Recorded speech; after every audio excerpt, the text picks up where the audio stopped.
Halo guys, kita kembali belajar Bible Study mengenai menghakimi orang lain. Dan kali ini kita akan belajar mengenai apakah Yesus itu benar mengatakan kalau dia tidak mau menghakimi orang lain. Wah, ini repot. Kalau terbukti Yesus gak mau menghakimi orang lain, maka haknya kita ini apa? Sebagai manusia biasa, kita ini menghakimi orang lain. Tapi jangan cepat-cepat ambil kesimpulan, kita akan cek sama-sama. Lukas 12 ayat 13-21. Konteks dari perikop ini adalah Yesus itu mengajari murid-muridnya untuk punya sikap hati dan cara pandang yang benar mengenai hidup kekal dan fokus berpusat kepada Tuhan. Intisarinya memprioritaskan kerajaan Tuhan, sesuatu yang kekal. Nah, ketika ini sedang berlangsung, datanglah seseorang minta Yesus itu menjadi orang ketiga. Yesus itu diminta menjadi orang ketiga, minta bagikan warisan kepadanya. Nah, di sini Yesus bilang, siapa yang angkat aku ini menjadi hakim antara kamu dan dia? Izinkan aku jelaskan sekilas. Kenapa Yesus mengatakan seperti itu? Seolah-olah Yesus beneran tidak mau menjadi hakim dalam perkara ini. Dari ayat ini, Yesus secara nggak langsung bilang kalau orang ini salah prioritas. Yesus barusan ngajari muridnya untuk fokus pada hal-hal yang kekal, tapi orang ini malah fokus bagi harta. Jadinya orang ini salah di mata Tuhan. Minimal salah fokus. Dan Yesus berusaha mengajari orang ini ada yang lebih penting daripada sekedar harta. Makanya Yesus gak mau menjadi hakim untuk orang ini atau pengantara. Jadi konklusinya adalah ketika Yesus bilang aku ini gak mau jadi hakim atau pengantara di antara kamu, itu artinya menurut konteks ayat firman Tuhan ini, Yesus gak mau ikut-ikutan mengurus atau menjadi bagian dari permasalahan orang ini, yaitu membagikan harta warisan dengannya. Alasannya kenapa? Ini dugaanku, bisa benar bisa salah.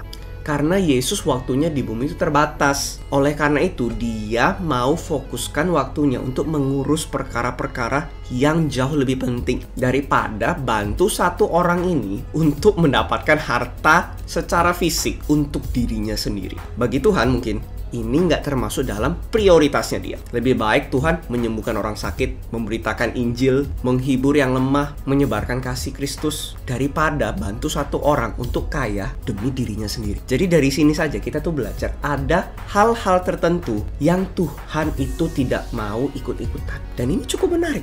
Sisi Tuhan Yesus yang jarang ada orang tahu. Kalau ada sisi Tuhan Yesus, minimal ketika dia di bumi, ada prioritas-prioritas yang Tuhan akan dahulukan di atas yang lain.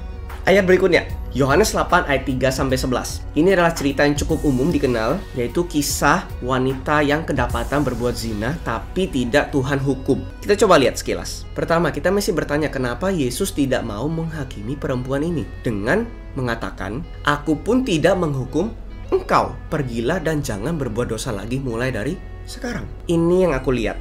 Kemungkinan besar Yesus nggak menghakimi perempuan ini karena penghakiman itu sudah diberikan kepada perempuan ini. Dari mana? Ya dari orang-orang di sekitarnya. Dia kan diseret tuh, dibawa depan Yesus, dipermalukan. Itu sudah penghakiman yang luar biasa. Dan juga mereka itu benar dengan mengatakan kalau perempuan ini salah, kedapatan berzina. Harusnya menurut hukum Musa dia dihukum mati, dilempari batu. Orang-orang yang bilang perkataan itu tidak salah, tetapi bisa pertimbangkan hal-hal berikut ini. Kemurahan Tuhan itu lebih besar daripada murka penghakimannya. Yakobus 2 ayat 13. Dan yang kedua, Tuhan memiliki hak untuk memberikan kemurahan atau mercy kepada siapapun yang dia mau. Roma 9 ayat 15. Dengan mengetahui hal ini kesimpulannya. Wanita ini sudah dihakimi oleh masa, dan ketika dia dibawa ke Yesus, wanita ini sudah menerima penghakiman yang harusnya dia terima, diwakilkan oleh orang-orang pada waktu itu. Yesus ketika melihat wanita ini, dia berhak memberikan kemurahan.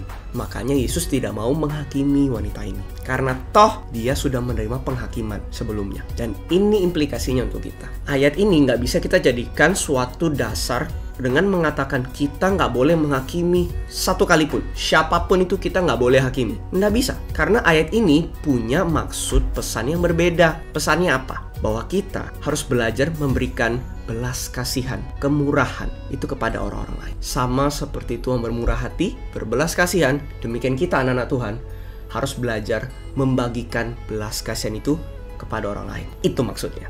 Yang terakhir, Yohanes 8 ayat 15-16. Konteks ayat ini itu berdasarkan suatu kejadian di mana orang-orang Farisi itu meragukan kesaksian Yesus karena dia cuma seorang diri saja. Tapi faktanya orang Farisi itu salah menghakimi Yesus memakai standar manusia dengan apa yang mereka lihat. Mereka nggak memperhitungkan kalau Yesus itu Tuhan yang menjelma menjadi manusia. Jadi secara teknis Yesus tidak sendiri. Ada Bapa, ada Roh Kudus bersama dengan Yesus. Jadi kesaksian Yesus itu sah seperti kata firman Tuhan. Jadi ketika Yesus bilang, "Aku tidak menghakimi siapapun," jangan cepat-cepat ambil kesimpulan. Karena di ayat firman Tuhan yang teman-teman lihat di layar, ini semua momen di mana Yesus itu menghakimi orang-orang kota dengan cukup terbuka dan keras. Jadi Yesus sudah mempraktekkan menghakimi orang lain. Jadi ketika Yesus mengatakan perkataan seperti ini, kita harus belajar mengerti apa maksud yang lebih dalam yang mungkin kita belum tahu. Dan ini aku temukan. Arti dari statement Yesus ini adalah statement yang mengatakan kalau di kedatangan Yesus yang pertama, dia datang bukan untuk menghakimi.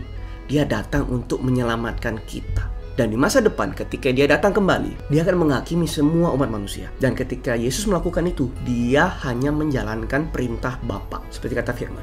Jadi sekali lagi secara teknis, Yesus memang tidak menghakimi dari kehendaknya pribadi. Karena dia hanya melakukan perintah Bapa di surga. Ini implikasinya untuk kita dari ayat ini. Ayat ini sekali lagi nggak bisa kita pakai untuk menjadi dasar kalau kita nggak boleh menghakimi. Nggak bisa. Karena ini ayat adalah pelajaran untuk kita ini jangan seperti orang Farisi yang salah menghakimi Yesus. Dan kalaupun kita menghakimi, lakukanlah seperti Yesus. Yesus menghakimi bukan karena dia mau menghakimi.